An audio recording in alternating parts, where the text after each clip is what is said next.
Ya, tunamshukuru Mwenyezi Mungu, tumeamka salama siku ya leo na tunaianza safari yetu kuelekea Ruangwa Lindi kwa ajili ya mchezo wa siku ya kesho, mchezo wa ligi kuu ya NBC dhidi ya Namungo Football Club. Tunaondoka na jumla wachezaji 22. Majina ya wachezaji utayakuta kwenye application ya Yanga. Siwezi kusema jina la kwanza mpaka la 22 kwa wakati ambao tuko nao sasa hivi. Tunaondoka 22.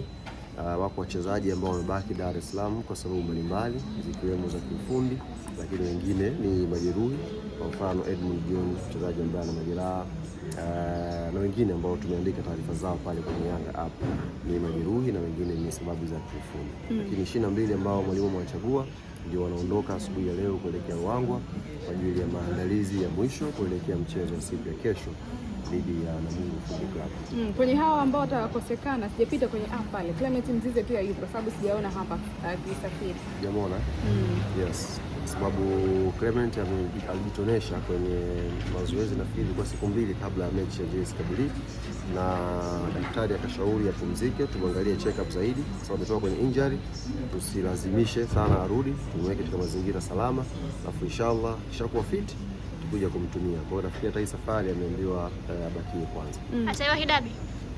Sasa ni ushauri wa kitabibu kutuongoza.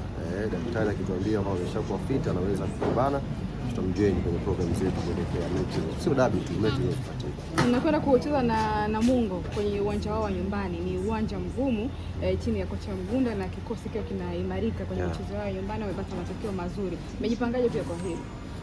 Namungo ni wapinzani wagumu na hasa wanapokuwa kwao wanakuwa na ushindani wa aina yake, na wanapocheza pia na Yanga pia wanakuwa na motivation ya ziada.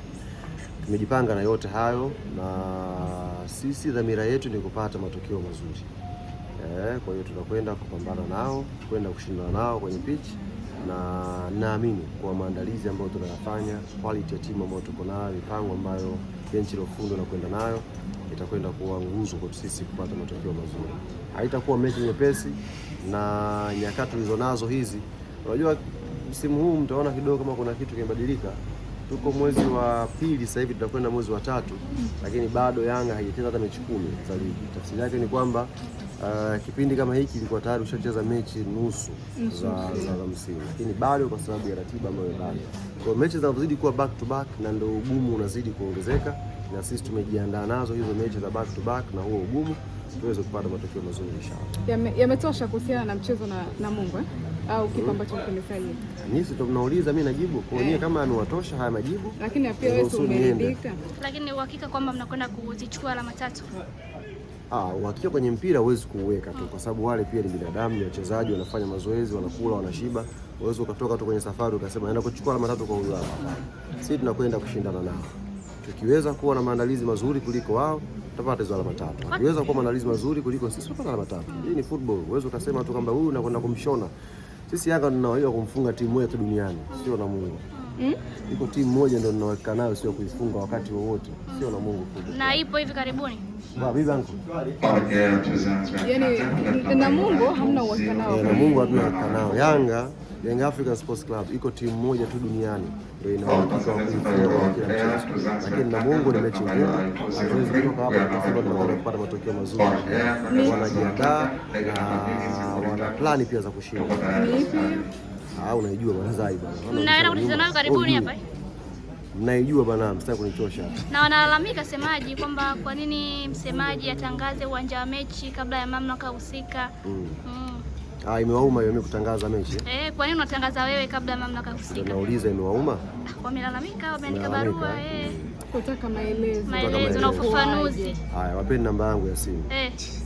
Wanipigie kwenye saa 8 mchana leo, nitawaelezea vizuri. Kwa nini utangaze wewe semaji? Mimi ni mwenyekiti wa wasemaji. Habari yoyote inayohusu Yanga mimi na mamlaka nayo ya kuitangaza wakati wowote pale ambapo uongozi ukinielekeza kufanya nafanya. Hayuko mwanadamu mwingine wa kunipangia zaidi ya uongozi wa Yanga. Hiyo habari iende itakwenda. Lakini sasa muda wa kutoa ufafanuzi kwao ndio sinaga. Alafu kitu cha msingi ambacho nimegundua hivi karibuni, kama kuna mwanadamu au kiumbe hai ambacho kipo duniani kwa sasa hivi ambacho Simba Sports Club wanakiogopa, basi mimi naweza kuwa namba 1 kabisa. Wananiogopa kweli kweli. Yaani inaelekea hata mnavyonioji hivi mkienda kupandisha hizi clip, kuna watu hata futari yao leo itakuwa mbaya. Sababu tumeongea. Nafahamu na niwaambie, hakuna wanachoweza kufanya. Malalamiko ambao wanalalamika, hakuna kinachoweza kubadilika. Mechi itapigwa New Amani Complex. Wanune, waumie, wavimbe, wapasuke, hakuna kitakachoweza kubadilika. Tukutane Guantanamo Bay siku ya tarehe 1 mwezi wa 3. Kila aliyejiandaa vizuri aende kuonyesha kwenye picha. Haya mengine yote haya hayana faida kwa sasa. Sawa, lakini pia kuna baadhi ya maneno yameibuka kwamba Damaro sio raia wa Tanzania.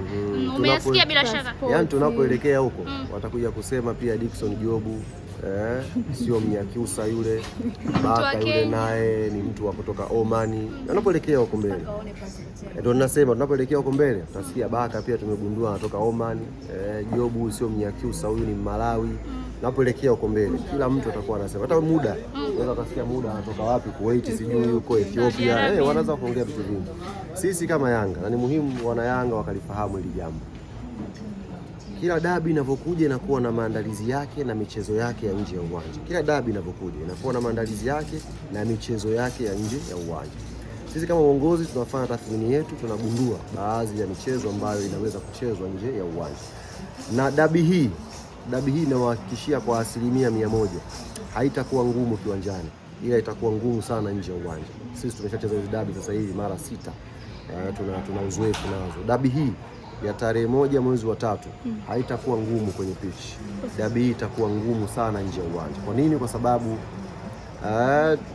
kuna vitu vingi sana mtashuhudia kutoka katika watu ambao wako nje ya Yanga na katika watu ambao wako ndani ya Yanga. Watu ambao hata hamtawatarajia watazungumza ya kuzungumza, lakini tunafahamu sisi hizo ni vipimo vya maandalizi kuelekea kwenye dabi. Kwa hiyo wekeni masikio yenu vizuri. Sisi uongozi umetulia, tunafanya maandalizi yetu vizuri na hatutamjibu yoyote. Majibu yetu yote tutakwenda kuyaonyesha New Amani Complex tarehe 1 mwezi wa 5. Kwa hiyo hawa ambao wanalipwa sasa hivi, hawa ambao wamepandikizwa, wameandaliwa kwa ajili ya kuiongelea vibaya Yanga, watengeneze pressure, watutolee focus kwenye maandalizi yetu, niwaambie tu kwamba hawatafanikiwa. Sisi kama Young Africans Sports Club tumeshakuwa na uzoefu wa kutosha kwenye hizi dabi. Tunajua ni michezo gani inachezwa nje ya uwanja, watu wana dhamira gani. Kwa hiyo haya ya Damaro, haya juu ya uwanja, haya ni machache tu. Kwenye hizi wiki mbili mengi yanakuja, ndugu zangu. Tutakuja kulikumbuka, wanajulikana kama ni Yanga. Tunakwambia mengi yanakuja. Tushafanya vipimo vyetu, tushajua kila kitu na ni mengi yanakuja. Kwenyewe kwenda subira. Utasikia mengi, lakini mimi msitegemee kama nitayajibu. Kwa sababu tayari tumeshajua michezo iko vipi na watu wanataka kufanya nini. Kwa hiyo tunataka tuende nao kwa taratibu. Unajua naona dabi hizi yani zina mpaka afisa bodi ya ligi jana aliandika, kuna post yake aliposti akaandika kidogo ndio nakwambia kila dabi inapokuja inakuwa na maandalizi yake na michezo yake. Dabi iliyopita silikuwa maandalizi marefa wa ndani hawatakiwi, wakaletwa marefa kutoka nje ya nchi. Unakumbuka? Kwa hiyo kila dabi inakuwa na ajenda zake, mizengo yake, michezo yake. Kwa hiyo hii mnaosikia sasa hivi ni mwanzo.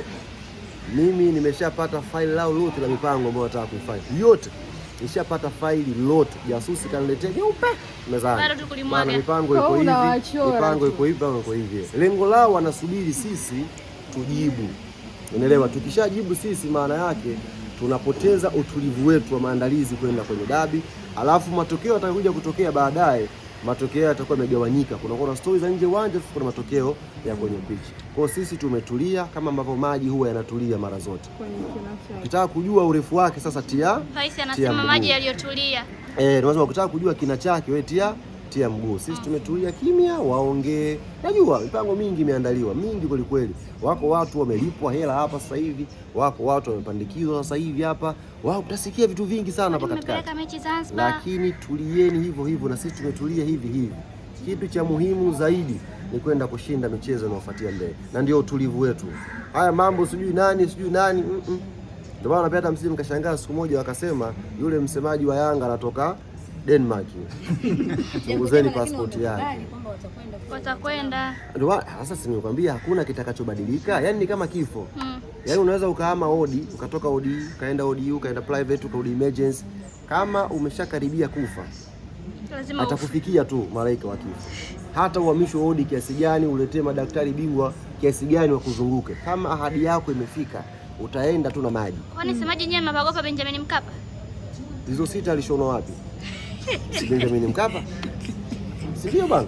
Kwa hiyo sisi hakuna mahali tunapoogopa, na bodi ya ligi wao ndio wana jukumu la kuwaelezea. Sisi jukumu letu ni kutangaza mechi ni New Amani Complex. Maelezo akayachukua Karim Boimanda. Hiyo sio shida zetu, wakachukua maelezo Karim Boimanda. Ila cha muhimu kwa wanayanga kuelewa, dabi imeshaanza. Yaani unaweza usisikie filimbi ya muamuzi, ila nisikilize maneno yangu. Dabi imeshaanza. Kwa hiyo huku tapatapa maneno kila kitu, ndio dabi hiyo kickoff yake. Kwa hiyo kuweni na utayari. Kitu cha muhimu zaidi kwa sasa hivi ni Yanga yetu. Yanga inatakiwa ishinde hii michezo. Watu unajua wanafanya kila hila hapa Yanga isimame. Kuna watu mimi nimewasikia, yani watu hawa wanasema dabi bwana imepoteza mvuto. Mtu kabisa wa Yanga, dabi imepoteza mvuto bwana. Simba ashafungwa sana. Mtu wa Yanga wewe, poteza mvuto, dabi ishafungwa sana. Dabi tuilindeje yani, kwa mfano tuilindeje? Haya wewe Yanga unataka tuilindeje dabi? Wape favor wenzenu. Kwamba tusipeleke timu tufungwe. Ndio Yanga tuko hivyo. Ndio wanasema chunguzeni kauli za watu. Wanasema. Ndio Yanga yani kwamba eti bwana dabi hii imepoteza mvuto hii dabi. Simba ashafungwa sana. Ndio mtu wa Yanga huyo. Sasa hivi kusajili kila miezi 6. Yanga kusajili kila miezi 6. Kusajili kila miezi 6 hivi. Ndio ninawaambia. Ndio katika hilo kundi sasa nilowaambia la maneno mengi mtakayoyasikia. Wala msiwe na wasiwasi. Sisi cha muhimu tumetulia, tunakwenda focus yetu vizuri kuelekea mechi ya Namungo, mechi ya JKT na mechi ya dabi. Yaani wanachokifanya sasa hivi ni kutaka kutolea na wala hawawazi tarehe moja. Wanaangalia hizi mechi mbili hawa Yanga tukiweka busy hapa pakiwa pana maneno pale, wanaweza kuangusha alama kwenye hii mechi ya Namungo au JKT. Alafu kule kwao tukafidiane. Ndio hesabu zao hizo. Lakini sisi kama narudia kuambia hapa, hatutajibu kunguni yoyote yule. Hatuta entertain chawa yoyote yule. Focus ya Yanga sasa hivi ni kuelekea kwenye hii michezo tupate matokeo mazuri. Tukishamaliza hizi mechi nitakuja. Katika hao wote waliozungumza hamna hata mmoja ambaye si mudu. Wote hao kwangu ni uzito wao ni uzito wa chini, uzito mwepesi. Wote hao. Hadi yule. Wote uzito mwepesi hao. Wote wanaozungumza uzito wao mwepesi hao. Hamna hata mmoja. Na wanajijua. Yaani katika wote wanazungumza wanajijua uzito wao ni mwepesi kwa mimi. Hatujibu mtu sasa hivi. Baadhi ya mashabiki wameanza kuwajibu. Tutakuja kuzungumza nao baadaye. Sasa hivi akili yetu sisi focus ni kushinda mechi zinazokuja mbele. Tujiandaa nazo kwa utulivu mkubwa, hakutakuwa na mizengo yoyote, tutashinda hizo mechi inshallah. Hakutakuwa na mlango wa mtu kufunguliwa aje alete mizengo ndani. Tutafunga milango yote, tutakopa na utulivu, tunakwenda kujiandaa na hizo mechi. Wanayanga wanachohitaji ni timu yao ishinde. Wanayanga wataki hii tushaacha hii. Timu inatakiwa iperform ishinde, na ndio malengo ambayo tuko nayo. Tumetolewa kwenye hatua ya makundi kwenye Champions League, tunataka tutetee makombe yetu ya ndani. Sasa yuko mtu anaumia pia Yanga akitaka kutetea makombe ya ndani, inamuumiza pia. Sasa hilo tumeshang'amua michezo yote ambayo inachezwa, na narudia kuwaambia hatutajibu kunguni yoyote yule, wala hatuta entertain chawa yoyote yule, kwa sababu tunajua mipango ambayo imepangwa sasa hivi. Tunachokielekea sisi ni Namungo, JKT, New Amani Complex. Kwa mashabiki ambao wanajaribu pia kujibu huko. Sasa hii mambo ya mashabiki. Mashabiki watajua wenyewe huko. Sisi kama viongozi hatutaingia kwenye hiyo mijadala. Sijui mara uwanja, mara sijui Damaro, mara sijui Yanga hivi, mara sijui Yanga hivi. Hatutaingia kwenye hiyo mijadala kama viongozi. Focus yetu na ambacho wanachama wametuagiza ni timu hii iandaliwe iende ikapate matokeo mazuri. Halas. Tukimaliza hapo sasa, kama jogoo nitawika, wala msio na wasiwasi. Kama jogoo tawika asubuhi, tawika mchana, tawika jioni. Alafu ambaye anajimudu atakuja mbele. Mimi utaratibu wangu si mnaojua. Mimi mwenyewe nimezaliwa mtaani hivi. Mtoto wa Uswahilini mimi. Mimi si basi kazi tu inanipa itifaki. Lakini maneno mimi si kama jogoo, si asubuhi naweza nikawika na wewe tu. Wewe utoka umeanza kunijua mimi. Kuna mwanadamu anaweza kusimanga mtu Tanzania hii kuliko mimi. Sasa mimi si kazi tu inanipa itifaki protocol nani mheshimiwa. Lakini mwenyewe mtoto wa Uswazi ukitaka tusemane, yani kama jogoo asubuhi kuna kucha na kusema, mchana tunajua ile kwenye utosi na kusema, jioni na kusema. Temeke na Kariakoo. Bana, mimi ninatakia la heri.